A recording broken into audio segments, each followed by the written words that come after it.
Welcome to this week's Pascal's China Lens, and I'm going to talk about whether China is losing the war against Omicron. Now, this video, is not about me just giving facts, and I will give you some information about Omicron and how China's coping with the lockdowns, but I really want your opinion. This video is really to understand, do you believe China could keep this policy of zero COVID, or do you believe it's madness and they have to just learn to live with Omicron? I want your opinion, so put it in the comments. I would really appreciate it. I'm going to spend some time on answering all of your comments this week. The last weeks I've been extremely busy. I've been a week in Norway. I've had like many keynotes, so I'm running behind a little bit on my videos. But I promise you, within the comments this week, I'm going to try and do my best to give my own opinion within your comments. But also I would like to hear from you what you think. Is China losing the war against Omicron or not?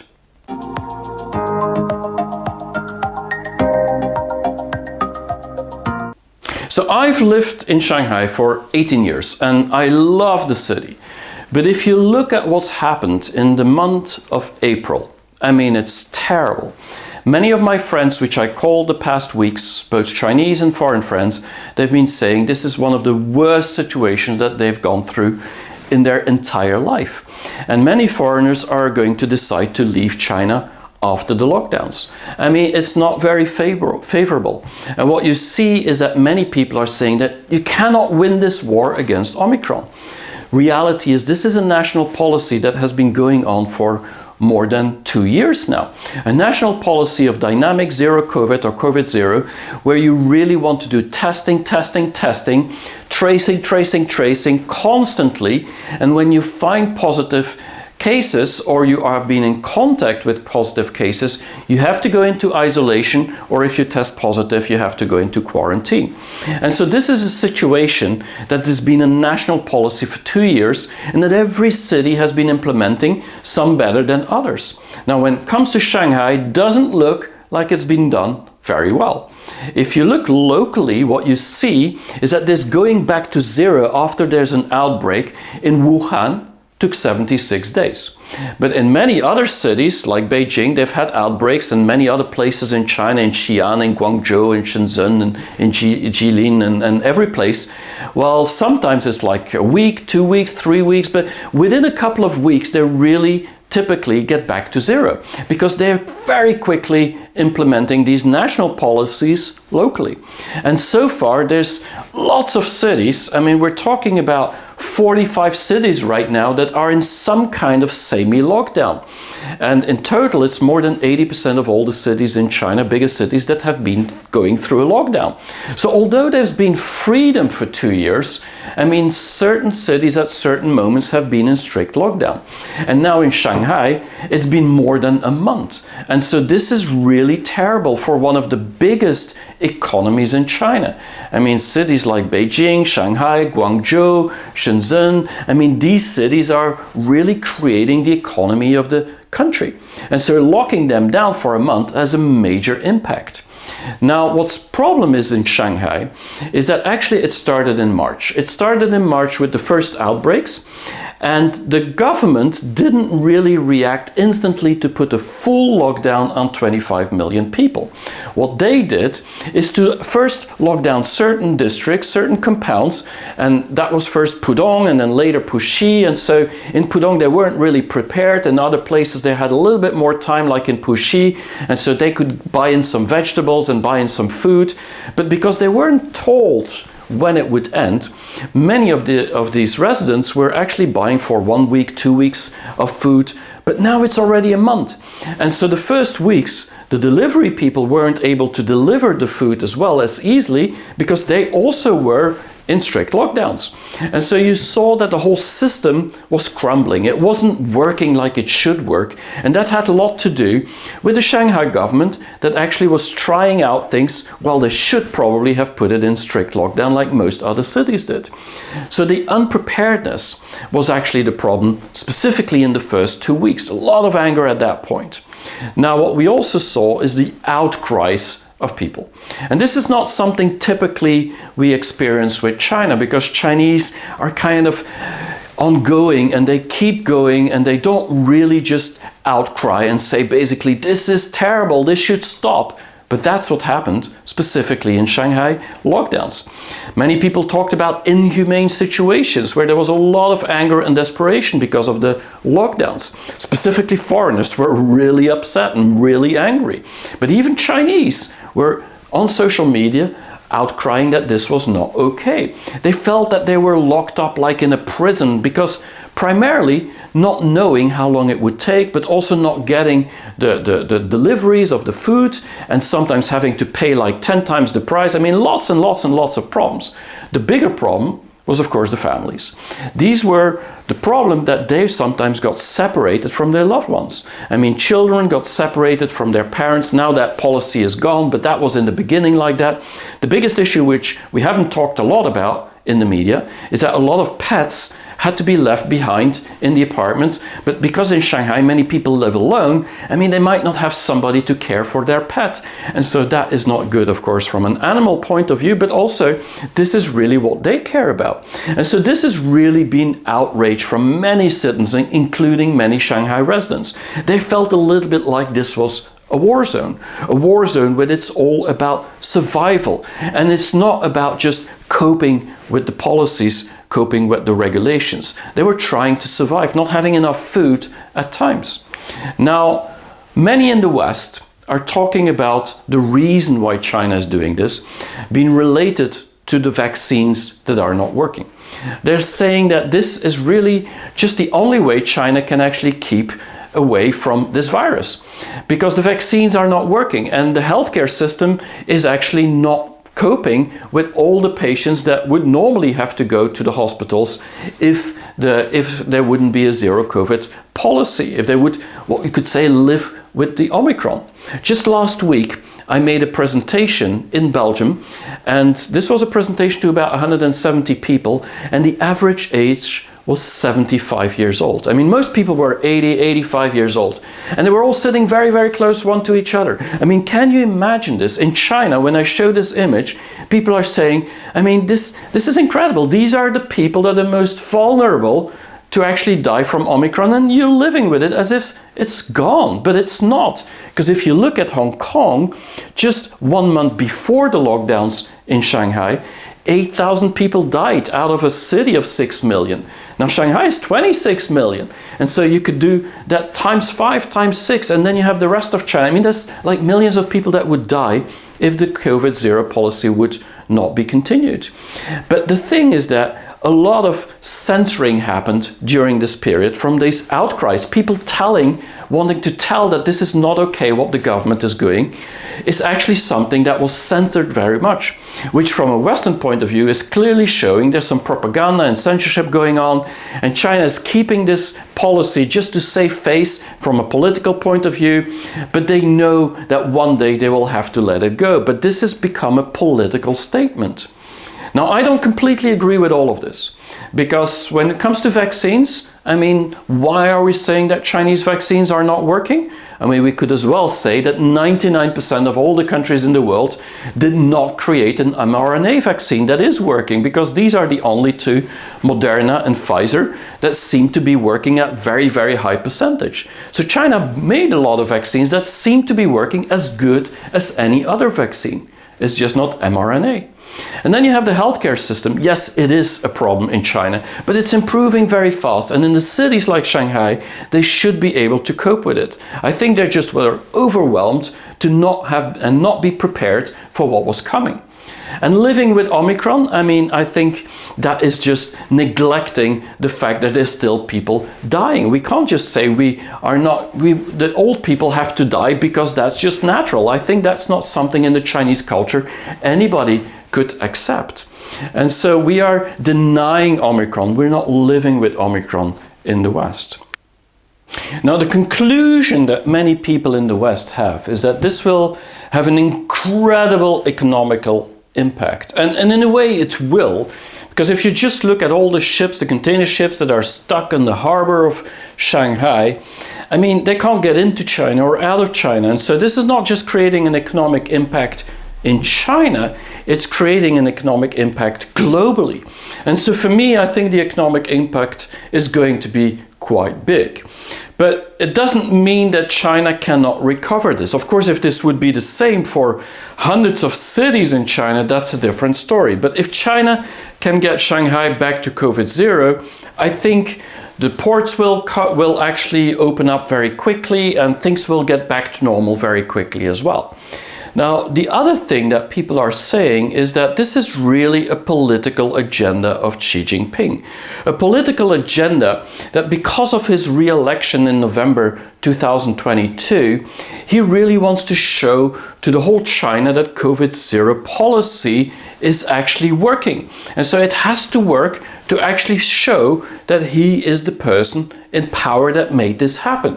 If he would let everything go and suddenly there would be a lot of people dying, then people would probably start distrusting the government and distrust Xi Jinping in a certain way.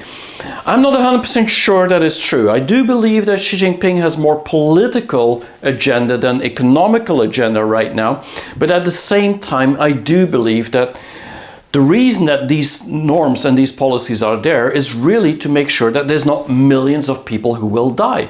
Because if that happens, then he would be under as much pressure from the whole China as if he would actually stop the COVID policies. So I'm not sure what the best choice is, but for me, it's not just a political agenda, it's also about human lives.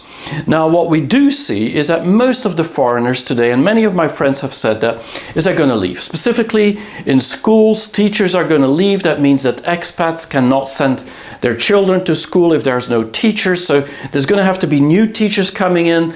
Otherwise, China is going to lose a lot of foreigners. And that's not good for China. Of course, it might not be good for the world either, but definitely for China, that's not a good thing. Many of my clients in the West, in Europe specifically, and America are saying we're starting our strategy to decouple from China. It might take us 5 to 10 years to get it all done, but we're starting that now. And so for me, these lockdowns have actually created that strategic decision that many people have taken, that China is a situation, it's a country that you cannot really rely on 100% to always be open. And so this is something that is really going to disrupt everything. Now, what I do think we need to look at when we look at these lockdowns, this is my personal feeling, listening to many of my friends in Shanghai, is that it's not a apocalypse like people saying. I mean, people aren't just dying everywhere. I mean, people do have food. It's not enough for a normal situation, and people are coping with challenges, specifically psychological and mental problems are really rising. So there are real issues, but people aren't dying on the streets like we think they are in the West very often. I mean, there's a lot of problems when it comes to testing positive, and so there's a real fear there. People are not worried in China and most of the cities in China to get COVID. I mean, because there's very few people dying from COVID and there's not much COVID around. But the problem is if you test positive, even if it's a false positive, you're going to be sent to a quarantine center. And in Shanghai, in certain districts, because that's not the same everywhere, the quarantine centers are really terrible. I mean, they're getting better now, but the reality is that in certain districts, this was totally okay. I have friends of friends who said, I've been to a quarantine center and everything was fine. But I also have heard of people that were in dreadful situations in other quarantine centers. So it really depends on district by district. And the further out of the city, it seems to be the worst than when you're in the center of the city. Now, the problem is that we have this negative feeling that there is something terrible happening. But for most people, it's just okay to cope by. It's not fun, but it's okay. And specifically since the help of Beijing came there with the Vice Premier Sun Chunwan, she came in and she really enforced the strict policies and helped a lot. It seems that many people in China now get the feeling that as soon as Beijing steps in, actually it's okay. So the problem is maybe not China. The problem might be Shanghai government. And so Shanghai government, after these lockdowns, I think a lot of heads are going to roll. And so this is really where you see that the blame is again on implementing the local policies from the national policies that were set out. And not so much about saying the Chinese government or the Communist Party has a problem. So this is the rhetoric you hear more and more. When we look at it today, if you look just a couple of days ago, it actually went to zero. There's actually a zero COVID in Shanghai. When you look at outside of the environments of quarantine or in isolation, so people who are not in isolation or people who are not in quarantine, it went back to zero. Now, just today, it turned out that there's again a new outbreak somewhere of 50, 60 people.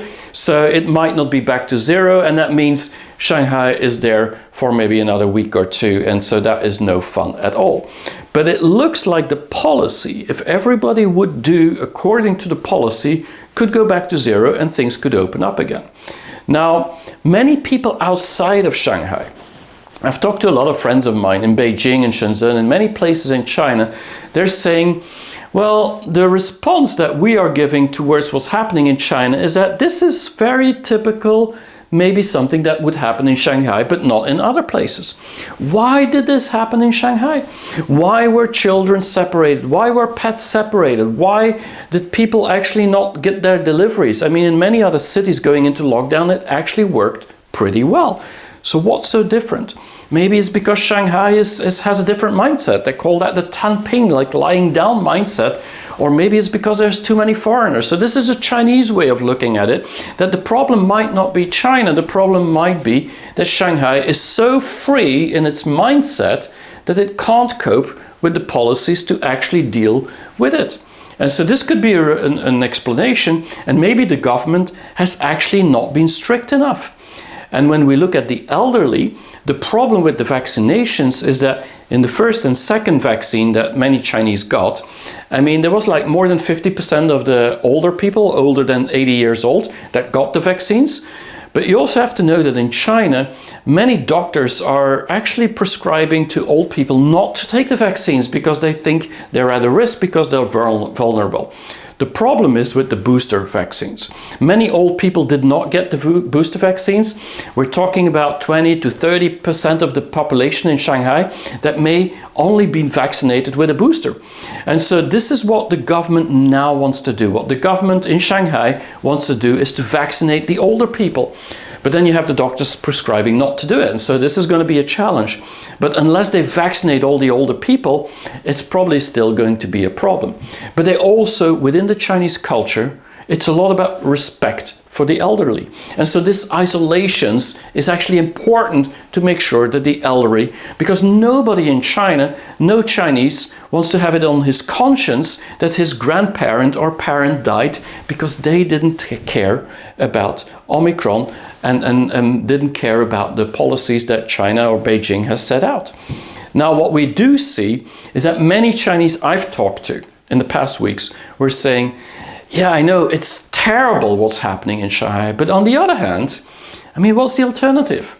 I mean, letting everything go? I mean, look at the 1 million people that died in the US and 6 million, more than 6 million people in the world. I mean, we've only had like less than 5,000 people after 2 years plus. So we can't just let this go. If we do that, we're going to have millions and millions of people that die. Even if it hurts the economy, we have to keep going. So what you see is that many Chinese are actually supporting the policy still.